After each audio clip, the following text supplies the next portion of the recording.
후보님께서 뭐 이제 뭐 논문에 대한 뭐 표절 얘기를 하시는데 이게 제가 알기로는 이제 카피킬러라는 것도 있고 트루니틴이라는 기구도 있습니다. 여러 개가 있는데요. 보통 정상적인 논문 같은 경우도 10%에서 30%까지는 유사도 표절률이 걸립니다. 특히 인문사의 계열 같은 게 왜 그러냐면 인용, 각주 그런 게 많기 때문입니다.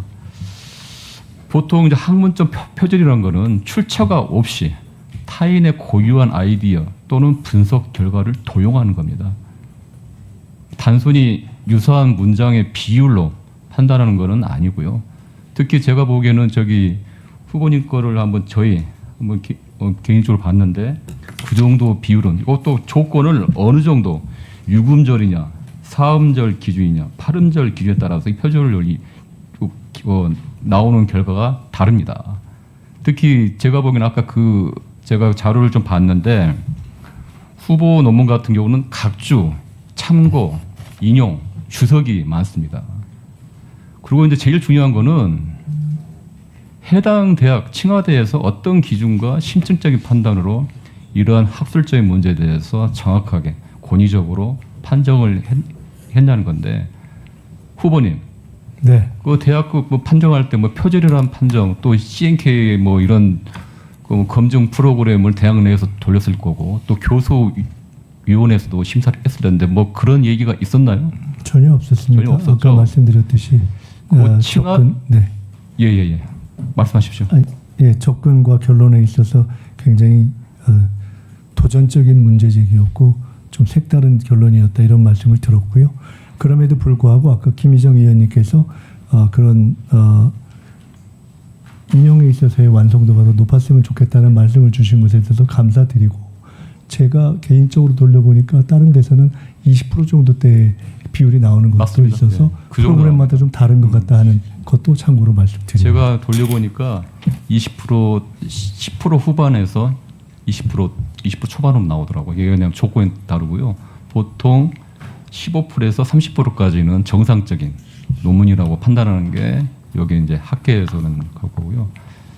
그리고 중요한 거는 이러한 게 탈북자 인권 문제라는 논문 취지입니다. 이게 본질을 봐야지 항상 그 겉다리를 언급함으로써 이렇게 하는 거는 좀 아닌 것 같고요. 청문회에서. 특히 이제 후보 같은 경우는 이제 외국인 학생이라서 칭하대 같은 경우는 외국인 뭐 북미나 유럽에서 온 학생들이 많았기 때문에 영문으로 본문을 보니까 92%가 영문이고요. 8%가 중국어입니다. 그 이제 문제가 됐던 그 도북 자르는 것도 영어로 North Korean Defector, 한국말로 북한 이탈 주민, 짧게는 탈북자입니다.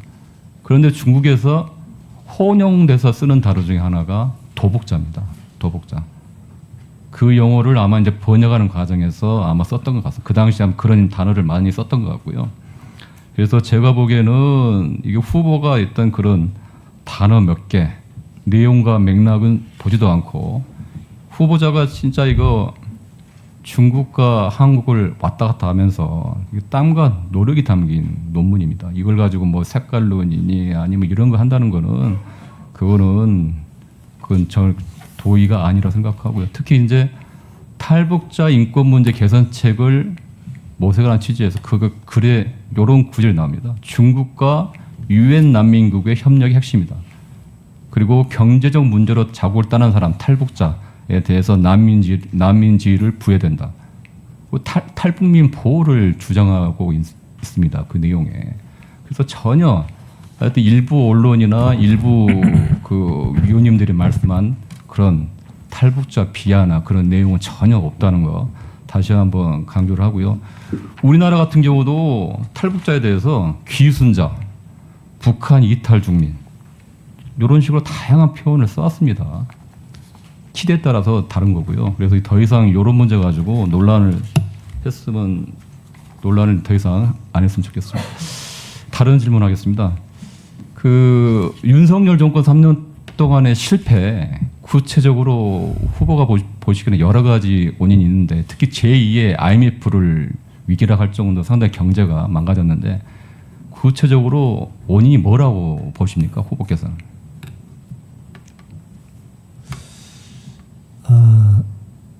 사실 우리나라 같은 이 무역과 수출이 중요하고 중규모 국가의 경우에는 국가의 전략적 기능이 저는 굉장히 중요하다고 봅니다.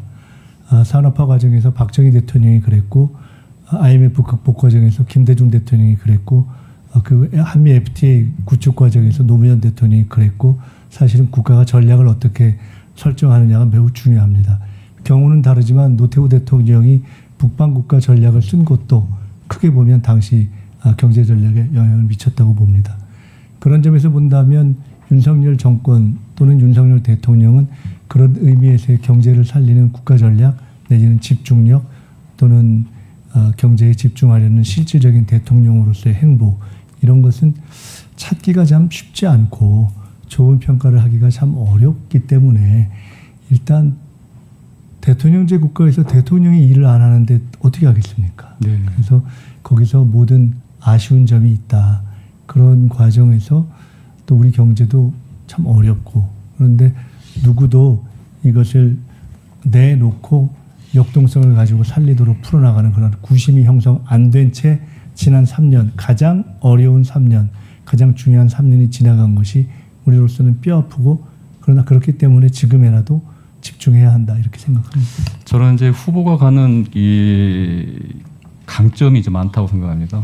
국제적인 감각, 전략적인 판단, 그리고 통합 능력, 그리고 소통 능력, 그리고 약자에 대한 공감 능력. 그 중에서 가장 중요한 건 제가 보면 위기 관리 능력이 좀 많다고 좀 봅니다. 후보께서요. 새로운 국무총리는 그 이재명 대통령의 국정 파트너로서 국가도 통합하고 위기를 관리할 준비된 리더십이 필요합니다. 제가 이제 후보의 이제 경력을 보다 보면 세 가지를 이제 볼 수 있을 것 같아요. IMF 외환위기 국복, 두 번째는 코로나 위기 국복, 세 번째는 불법 계엄 저지입니다. 첫 번째 IMF 외환위기 극복. 1997년 그 김대중 대통령 비서실장으로 있으면서 초선에도 불구하고 IMF 비상경제대책위원회 대변인으로 활동하면서 IMF 극복하는 데 결정적인 역할을 했습니다. 또 그 당시 국정조사 특위에도 참여를 해서 그러한 경험들이 아마 지금 민생위기, 제2의 IMF 위기를 극복하는 데 큰 자산이 될 거라 생각하고요.